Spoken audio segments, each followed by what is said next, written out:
Hi, எப்படி இருக்கீங்க? இன்றைக்கி அம்மா கிச்சனில் பாரம்பரியமிக்க ஒரு ஸ்வீட் தான் செய்ய போகிறோம். அது என்ன அப்படின்னா, எல்லாருக்குமே ரொம்ப பிடிச்ச மைசூர் பாக்கு. இது யாருக்கு பிடிக்காதுன்னு சொல்ல முடியாது. இப்போ அது வேறு வடிவத்தில் அழகாக வந்திருந்தா கூட பழைய காலத்து மைசூர் பாக் தான். இதுக்கு தேவையான பொருட்கள் 3 தான். கடலைப்பருப்பு 1 கப், சர்க்கரை 2 கப், எண்ணெய் 3 கப். அவ்வளோதான். இதுக்கு தேவையான பொருட்கள் ரொம்ப சிம்பிளான இன்க்ரீடியன்ட்ஸ் தான். நம்ம எப்படி செய்கிறதுன்னு பார்க்கலாம். ஃபஸ்ட்டு எடுத்தோடனே ஒரு பிளேட்டில் நெய் தடவி வச்சிடலாம். ஏன்னா லாஸ்ட்டு இதை செய்யணுன்னா அதுக்கு டைம் இருக்காது. அதனால் ஃபஸ்ட்டே செஞ்சிடலாம். எண்ணெய் தடவி இல்லைனா நெய் தடவி வச்சிடலாம்.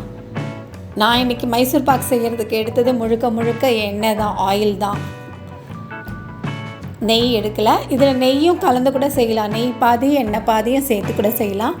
ஆனால் நான் இன்றைக்கி எண்ணெயில் செய்கிறேன். முதல்ல ஒரு ஸ்டவ்வில் எண்ணெயை ஊற்றி சிம்லேயே வச்சிடலாம். அது அப்படி காஞ்சிக்கிட்டே இருக்கட்டும். அதை ஆஃப் பண்ணவே கூடாது. அது நல்லா காஞ்சிருக்கணும். அடுத்து ஒரு பேனில் எடுத்து வச்சுருக்க சர்க்கரையை போட்டு தண்ணி ஊற்றிட்டு அதுக்கப்புறமா தான் அடுப்பு பற்ற வைக்கணும். தண்ணி ஊற்றியாச்சு. அதுக்கப்புறமா கேஸ் ஸ்டவ் ஆன் பண்ணிவிட்டு கொதிக்க விடலாம். எண்ணெயும் ஒரு சைடில் இருக்கட்டும், சர்க்கரை பாயும் ஒரு சைடில் இருக்கட்டும். இப்போ சர்க்கரை நல்லா கொதித்து வரட்டும். இதுக்கு பாகுபதம் பெருசாக பார்க்க வேண்டியதில்லை. ஆனாலும் ஒரு 10 நிமிஷம் கொதிக்க விடணும். ஒத்த பாகு சொல்லுவாங்களே, அந்த ஒத்த கம்பி பதம் அது வந்தால் போதும். ஒரு பிசுக்கு அப்படி ஒரே ஒரு நூல் இழை மாதிரி வந்தால் போதும். அந்த ஸ்டேஜில் தான் நம்ம செய்ய ஆரம்பிக்கணும். அது வரைக்கும் அது கொதிக்கட்டும் நல்லா. இதுக்கு ஒரு 5 to 10 minutes ஆகும். எண்ணெயும் சிம்லேயே இருக்கட்டும். ஏன்னா சூடாக எண்ணெயை மைசூர் பாக்கில் ஊற்றணும். அது அப்போ தான் அது பொரிஞ்சு அழகாக வரும். இப்போ பாகு பதம் வந்துருச்சான்னு பார்ப்போம். இப்படி எடுக்கும்போது ஒத்த கம்பி வருது பாருங்கள், இந்த மாதிரி வருது. இந்த ஸ்டேஜில் நம்ம 1 கப் கடலை மாவு எடுத்து வச்சுருக்கோம்ல, அதை கொஞ்சமாக போட்டு கிண்டணும். கொஞ்சமாக கிண்டணும். கட்டி வரக்கூடாது. லம்ஸ் இல்லாமல் கிண்டணும். கைவிடாமல் கிண்டணும். இதுக்கு ஒரு ஆள் துணைக்கு இருந்தால் நல்லாயிருக்கும், எண்ணெய்லாம் ஊற்றுறதுக்கு. இல்லைன்னா நம்ம கொஞ்சம் நிதானமாக கஷ்டப்பட்டு செய்ய வேண்டியது தான். பாருங்கள், நல்லா கலந்து விட்டாச்சு. கட்டி இல்லை. கட்டி விழுந்தாலும் பயப்படாதீங்க. மேஷர் இருக்குல்ல, வச்சு நச்சு அதை கிண்டி விட்டேன்னா கட்டியெல்லாம் பறந்து போயிடும். நல்லா கிளறியாச்சு. கிளறிக்கிட்டே இருக்கட்டும். நல்லா இந்த கடலை மாவு பச்சை வாசனை போயிடும்.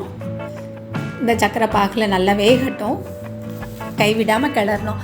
அந்த காலத்துலலாம் நாங்கள் சின்ன பிள்ளையாக இருக்கும்போது எங்கள் வீட்டில் வாங்கி கொடுப்பாங்க. மந்தார இலையில் கட்டி தருவாங்க ஸ்வீட் கடையிலலாம். இப்போ அழகழகாக பெரிய கடை ஃபேன்சியாக நல்லா பேக் பண்ணி தராங்க. மைசூர் பாலாக இருக்குது. அந்த காலத்து மைசூர் பாக்கு எப்படி இருக்கும்னா மந்தார இலையில் கட்டி வாங்கிட்டு வருவாங்க. இப்போ இதெல்லாம் நினச்சி பார்க்கும்போது நாக்கு ஊறுது. நம்மளே வீட்டில் இந்த மாதிரி ட்ரை பண்ணலாமேன்னு செஞ்சது தான் அது. இப்போ நல்லா வெந்துட்டுருக்கு. இன்னும் கொஞ்சம் வேகட்டும். வெந்ததுக்கப்புறம் பக்கத்தில் காஞ்சிட்ருக்குல்ல, ஒரு குழிக்கரண்டி வச்சுக்கணும். அதில் ஒவ்வொரு கரண்டியாக எடுத்து எண்ணெய் ஊற்றணும். ஸ்வைன்னு பொரியும். ஸ்வை அந்த மாதிரி சவுண்டில் வரும் பாருங்கள். ஸ்வை அந்த மாதிரி வருது பாருங்கள். ஒவ்வொரு தடவையும் அது பண்ணி நல்லா கைவிடாமல் கிளறணும். இது அப்படியே உள்ளே இழுத்துக்கும். அதுக்கு தாகமாக இருக்குமோ என்னமோ, எண்ணெயை குடிச்சிரும். அப்படியே பாருங்கள், ஊற்ற அது எண்ணெயை குடிச்சிரும். ஒரு ஸ்டேஜில் அது வேண்டான்னு சொல்லிட்டு எண்ணெயை கொப்பளிக்கும் பாருங்கள். வேணாம் போ அப்படின்னு எண்ணெயை தள்ளும் பாருங்கள். அந்த ஸ்டேஜில் அது ரெடி ஆயிடுச்சுன்னு அர்த்தம். அது வரைக்கும் நம்ம ஒவ்வொரு கரண்டியாக எடுத்து வச்சுருக்க அந்த 3 கப் எண்ணெயும் ஊற்றணும். ஆனால் சம்டைம்ஸ் 2.5 கப்பே போதும். எனக்கு இந்த தடவை 2.5 கப்பே போதுமானதாக இருந்துச்சு. அதுக்கப்புறம் அது வேண்டான்னு வெளியில் தள்ள ஆரம்பிச்சிருச்சு எண்ணெயை. அது வரைக்கும் நம்ம ஊற்றிக்கிட்டே இருக்கணும். ரொம்ப ஈஸியான ரெசிபி தான். ஆனால் கூட ஏன்னா நம்ம கேமராவும் பார்த்துக்கணும், எண்ணெயும் ஊற்றணும், இதையும் பார்த்து கொஞ்சம் விட்டோன்னா அடி பிடிச்சிரும். அதனால் ஒரு ஆள் எக்ஸ்ட்ரா இருந்தால் நல்லா தான் இருக்கும். நானே பண்ணேன். கையில் வேறு எண்ணெய் ஊற்றிக்கிட்டேன் பாருங்கள். இப்போ நான் குடிக்குது நல்லா எண்ணெயை. அதுக்கு தாகம் இன்னும் அடங்கலை. தாகம் அடங்கினோடனே போதும் போ அப்படின்னு சொல்லிட்டு தொப்பிடும் எண்ணெயை. அந்த ஸ்டேஜில் நம்ம நெய் தடவி வச்சுருக்க பிளேட்டில் மாற்றிக்கலாம். அது வரைக்கும் நம்ம கிண்டணும். அது உள்ளே குடிக்கிற வரைக்கும் நம்ம கிண்டிட்டு தான் இருக்கணும். ஊற்றி ஊற்றி ஊற்றி ஒரு ஸ்டேஜில் தான் அது எண்ணெய் கொப்பளிச்சு வரும் வெளியில். அந்த ஸ்டேஜில் போதும். இப்போ பாருங்கள் வெளியில் வந்துருச்சு எண்ணெயெல்லாம். இந்த ஸ்டேஜில் நம்ம எடுத்து நெய் தடவி வச்சுருக்கோம்ல அந்த பிளேட்டில் ஊற்றிடலாம். கூட ஒரு ஆள் வச்சுக்கிறது தான் நல்லது. எண்ணெய் ஊற்றுறதுக்கும் ஊற்றிக்கிட்டே இருக்கும்போது கிண்டிக்கிட்டே இருக்கணும். அப்போ தான் நல்லாயிருக்கும். பாருங்கள் பக்குவமாக ரெடி ஆயிடுச்சு.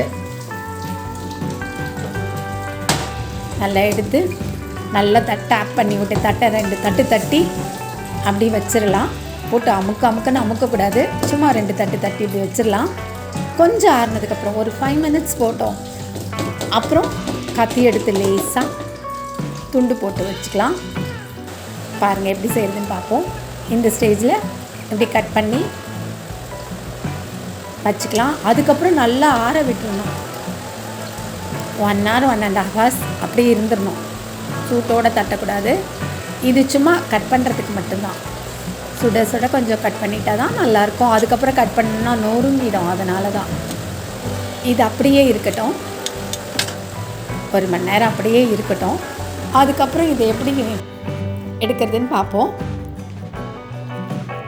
இதை அப்படியே எடுத்து ஒரு பிளேட்டில் குப்பரை போடணும்.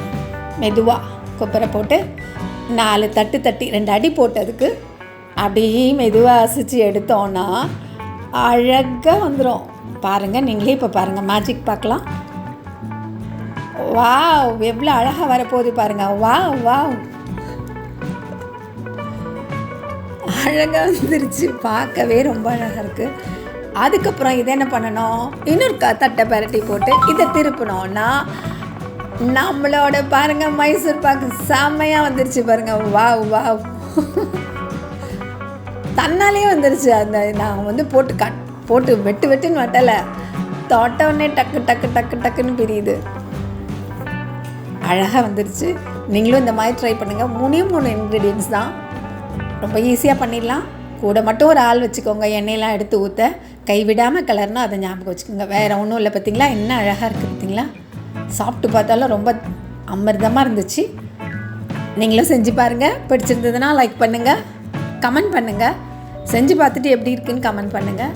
பிடிச்சிருந்ததுன்னா ஷேர் பண்ணுங்கள். அம்மா கிச்சனை சப்ஸ்கிரைப் பண்ணாதவங்க சப்ஸ்கிரைப் பண்ணிக்கோங்க. ரொம்பவே அழகாக வந்தது. சப்ஸ்கிரைப் பண்ணதோட ஷேர் பண்ணவும் மறந்துடாதீங்க. மீண்டும் ஒரு ரெசிபியில் சந்திப்போம். அது வரைக்கும் டாடா பாய்.